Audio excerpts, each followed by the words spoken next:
Hello friend, मैं दीपक अपने YouTube channel mechanical वाला में आपका स्वागत करता हूँ। आज हम लोग देखेंगे लॉज ऑफ फोर्स। मैकेनिक्स का सेकंड चैप्टर है laws of force. Laws of force का हिंदी क्या होता है? बल का नियम। इसके पहले मैंने मैकेनिक्स का 3 वीडियो अपलोड कर चुका हूँ जो कि इंट्रोडक्शन ऑफ मैकेनिक्स से रिलेटेड है। अगर आपने नहीं देखा है तो इसका लिंक डिस्क्रिप्शन में मैंने डाल दिया है, उसको आप देख सकते हैं। तो आइए हम लोग देखते हैं लॉज ऑफ फोर्स क्या होता है और इसमें क्या क्या होता है, इसके बारे में हम बात करते हैं। तो पहला हमारा पॉइंट है फोर्स। फोर्स का डिफिनेशन हम लोग लिखते हैं। Force is a cause force is a sorry cause bye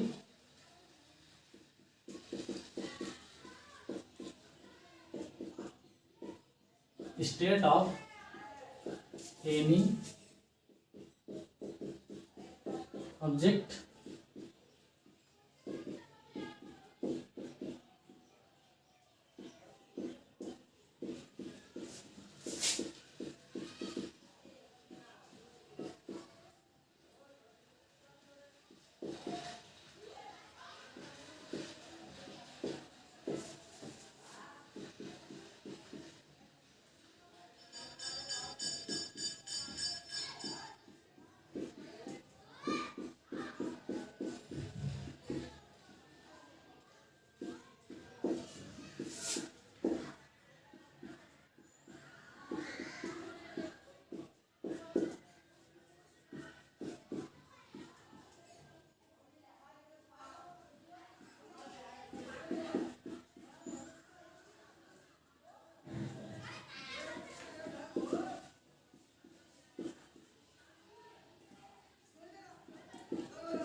अब हम देखते हैं फोर्स का definition. Force is cause by which state of any object can be change और ट्राई टू चेंज। और फोर्स में भी एक्सटर्नल और internal. External force is known as load. मतलब इसका हिंदी में बता देते हैं। फोर्स इसका बल वह कारक है जिसके द्वारा हम किसी ऑब्जेक्ट के स्टेट मतलब क्या होता है, उसकी अवस्था को चेंज कर सकते हैं और ट्राई टू चेंज करने की प्रयास कर सकते हैं। फोर्स में भी एक्सटर्नल और इंटरनल। फोर्स एक्सटर्नल मतलब क्या होता है, बाह्य, और इंटरनल मतलब होता है आंतरिक। फोर्स बाहर से भी अप्लाई कर सकते हैं और अंदर से भी अप्लाई होता है। इंटरनल फोर्स आप अप्लाई नहीं करते, इसको अप्लाई अपने आप होता है। वो आप सेकेंड ईयर में पढ़ेंगे। अभी फर्स्ट ईयर में आप केवल एक्सटर्नल फोर्स पढ़ेंगे, और इसके पहले भी आपने फोर्स पढ़ा है तो वो एक्सटर्नल के बारे में ही पढ़ा है, लेकिन इंटरनल के बारे में आप सेकेंड ईयर में पढ़ेंगे। तो इसको हम एक्सटर्नल के बारे में ही बात करेंगे। तो जो external force is known as load. जो एक्सटर्नल फोर्स होता है, बाह्य फोर्स जो होता है, बाह्य बल होता है, उसको हम लोड बोलते हैं। अभी जो चैप्टर हमारा चल रहा है second chapter laws of force, इसमें फोर्स जहां भी आएगा वहां पर हम लोड का ही प्रयोग करेंगे, फोर्स नहीं लिखेंगे। जब हम लोड बोलेंगे तो आप इसका मतलब फोर्स ही समझिएगा, ठीक। अब हमारा नेक्स्ट टॉपिक है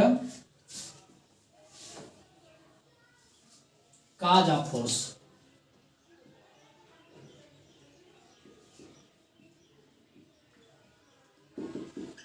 बल का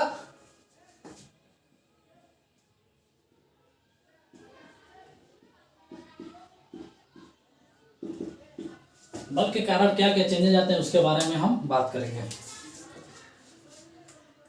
पहला पॉइंट जो है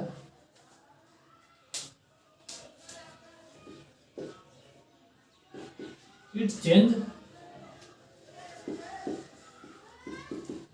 स्टेट ऑफ ऑब्जेक्ट और ट्राई टू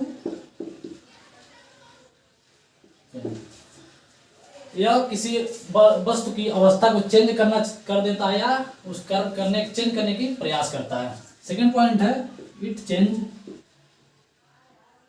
डायरेक्शन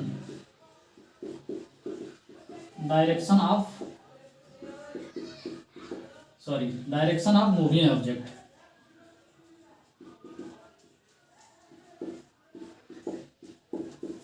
और ट्राई टू चेंज।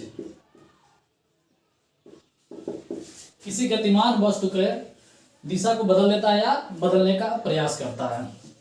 अब हमारा तीसरा पॉइंट है it change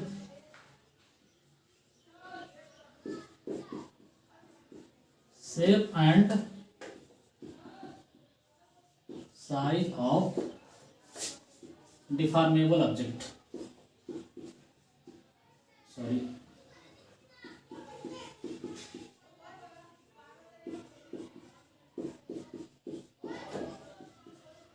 are try to change. पहला पॉइंट हमारा है, तीनों पॉइंट को मैं डिस्कस कर रहा हूं। It change state of the object और ट्राई टू चेंज। फोर्स के द्वारा हम किसी ऑब्जेक्ट का अवस्था को चेंज कर सकते हैं या चेंज करने की प्रयास कर सकते हैं। It change the direction of moving object और ट्राई टू चेंज। फोर्स के अनुप्रयोग से हम किसी मूविंग ऑब्जेक्ट गतिमान वस्तु के डायरेक्शन दिशा को हम चेंज कर सकते हैं और चेंज करने की प्रयास कर सकते हैं। हमारा थर्ड पॉइंट है it change the shape and size of deformable object और ट्राई टू चेंज। डिफॉर्मेबल को मैंने फर्स्ट इंट्रोडक्शन ऑफ मैकेनिक्स में बताया है। डिफॉर्मेबल का मतलब होता है विरूपित, मतलब किसी विरूपित ऑब्जेक्ट का जो चेंज हो सकता है। जैसे आप ऐसे ऑब्जेक्ट को नहीं ले सकते हैं जिसमें फोर्स लगाने से कोई चेंज नहीं। जैसे आप कोई स्टील का रॉड ले लीजिए, उसमें कम फोर्स लगाने पे कोई चेंज नहीं होता है, तो वहां पर ये वाला एप्लीकेशन काम नहीं करेगा। तो ऐसा ऑब्जेक्ट हमें लेना है जिसका उतना ही फोर्स लगाने पे उसमें चेंज दिखाई दे। जैसे हमने एक ले लिया, रबड़ का बॉल ले लिया, रबर का बॉल हम लिए, उस पर मैंने एक फोर्स लगाया तो उसमें थोड़ा सा भी डिफॉर्मेशन आपको दिखाई देगा। लेकिन अब यहीं पर मैं स्टील का बॉल ले लेता हूँ, उसमें मैंने फोर्स लगाया तो मेरे फोर्स, स्टील का जो फोर्स होता है उसका कंप्रेशन फोर्स जो मैं लगाऊंगा और स्टील का जो स्ट्रेंथ होता है उससे कम मेरा फोर्स रहेगा, तो स्टील के बॉल में कोई भी डिफॉर्मेशन नहीं आपको दिखाई देगा। इसलिए ऐसा ऑब्जेक्ट लेना है जो डिफॉर्मेबल हो। तो इसमें इसलिए यहाँ पर लिख दिया गया deformable object. It change the shape and size of deformable object और ट्राई टू चेंज। मतलब ये विरूपित पिंड के शेप मतलब क्या होता है, उसकी अवस्था, आकार, और साइज मतलब होता है उसका लंबाई, चौड़ाई, ऊंचाई, जो भी होता है साइज उसको बोलते हैं। तो दोनों को चेंज करने के लिए हम फोर्स का प्रयोग करते हैं। या तो चेंज होता है या तो ट्राई टू चेंज। जैसे मैंने स्टील का बाल लिया था तो मैंने दाब रहा था उसको, मानिए मैंने एक कैप लिया है, कैप को मैं ऐसे दाब रहा हूँ, चेंज तो नहीं हो रहा है लेकिन मैंने ट्राई कर रहा हूँ इसको चेंज करने के लिए। मेरा फोर्स और इसका जो फोर्स है, इसमें मेरा फोर्स जो मैं अप्लाई कर रहा हूँ, इसका जो स्ट्रेंथ है, मेरा फोर्स कम पड़ रहा है, इसलिए इसमें चेंज नहीं हो। अगर ये फोर्स ज़्यादा हो जाता तो इसका जो साइज है, शेप है, वो चेंज हो जाता। अब हमारा नेक्स्ट पॉइंट है कैरेक्टरिस्टिक्स ऑफ फोर्स।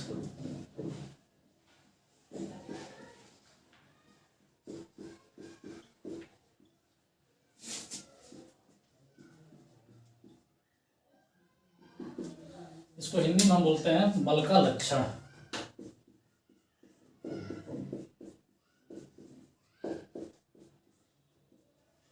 आइए हम देखते हैं बल के लक्षण में कितने पॉइंट है। तो बल के लक्षण में 4 पॉइंट हम आज देखेंगे। तो पहला पॉइंट जो है वो होता है magnitude of force. Magnitude of force, मैं इसका हिंदी अभी बताऊंगा आपको। सेकंड पॉइंट है direction of force.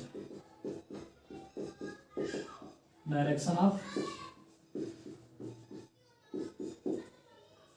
Third point है application of force. Application of force. Fourth point है line of action.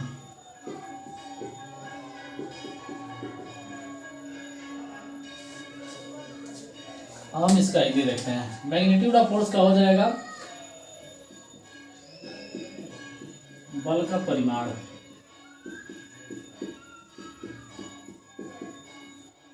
Direction of force मतलब बल का दिशा। एप्लीकेशन ऑफ फोर्स मतलब बल का अनुप्रयोग। लाइन ऑफ एक्शन मतलब बल का क्रिया रेखा।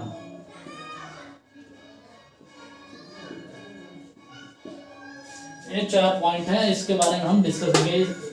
ये 4 पॉइंट आपको कहीं भी दिखाई दे तो इसका मतलब वहाँ पर बल अप्लाई हो रहा है। अब इसको हम एग्जाम्पल के माध्यम से देखते हैं। मानिए कोई ऑब्जेक्ट है, उस पर मैंने एक बल लगाया, 50 न्यूटन का बल लगाया, 50 न्यूटन। ये ऑब्जेक्ट को हम मान ले रहे हैं ए, और जिस पॉइंट पर बल आकर लग रहा है उस पॉइंट को हम मान ले रहे हैं ओ। ठीक, वो पॉइंट पे बल अप्लाई हो रहा है। अब अगर मैं डायरेक्शन शो करने के लिए एक रफली डायग्राम बना रहा हूँ, ईस्ट वेस्ट नॉर्थ साउथ। अब हम इसमें इन चारों को देखेंगे कौन कहाँ कहाँ दिया गया है। तो पहला हमारा है मैग्नीट्यूड ऑफ फोर्स। मैग्नीट्यूड इसमें कहाँ दिया, तो जो न्यूमेरिकल वैल्यू है उसी को हम मैग्नीट्यूड बोलते हैं। तो मैग्नीट्यूड इसका कितना हो जाएगा, 50 न्यूटन इसका मैग्नीट्यूड हो जाएगा। ठीक, अब हम देखते हैं डायरेक्शन ऑफ फोर्स। डायरेक्शन निकालने के लिए मैंने डायग्राम बनाया है, तो डायरेक्शन अब हम इस बोर्ड के अनुसार ही निकालेंगे। तो डायरेक्शन हम इधर लग रहा है, तो यहाँ पर एरो इस साइड में कौन सा है, ईस्ट, तो यहाँ पर ईस्ट हो जाएगा, ईस्ट डायरेक्शन हो जाएगा। अब हमारा एप्लीकेशन ऑफ फोर्स का मतलब होता है कि फोर्स किस पॉइंट पर अप्लाई हो रहा है। तो यहाँ पर ओ पॉइंट पर अप्लाई हो रहा है, तो एप्लीकेशन ऑफ फोर्स कहाँ हो जाएगा, ओ पर हो जाएगा।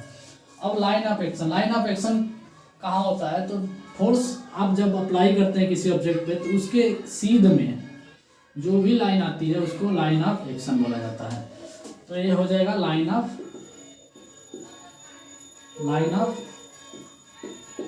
एक्शन। ये रही 4 कैरेक्टरिस्टिक्स ऑफ फोर्स। अगर आपको ये चारों कैरेक्टर कहीं भी दिखाई देती हैं तो वहाँ पर समझ लीजिए बल अप्लाई हो रहा है और वो बल ही है। अगर वीडियो आपको अच्छा लगा हो तो चैनल को सब्सक्राइब करें, वीडियो को लाइक करें और अपने दोस्तों में भी शेयर करें, और उनसे भी कहें कि अपने दोस्तों में शेयर करके चैनल को सब्सक्राइब कराना। और जितने भी आपके संपर्क में डिप्लोमा के स्टूडेंट हैं उनको आप इस चैनल पर लाइए, क्योंकि मैं डिप्लोमा से रिलेटेड ही वीडियो इस पर बनाऊँगा। आगे मैं हाइड्रोलिक्स और मेटलर्जी और भी जो जितने भी टेक्निकल सब्जेक्ट हैं उनका मैं वीडियो इस पर डालता रहूँगा। तो आप डिप्लोमा के जितने भी स्टूडेंट हैं उनको इस चैनल पर लाइए और चैनल को सब्सक्राइब करिए, वीडियो को लाइक करिए और कमेंट करके बताइए कि आप वीडियो में आपको क्या अच्छा लगा। और कुछ त्रुटि भी हो रही है तो आप कमेंट के माध्यम से हमें बताइए, ताकि मैं अगले वीडियो में इसको सुधार करने की कोशिश करूँगा। Thank you.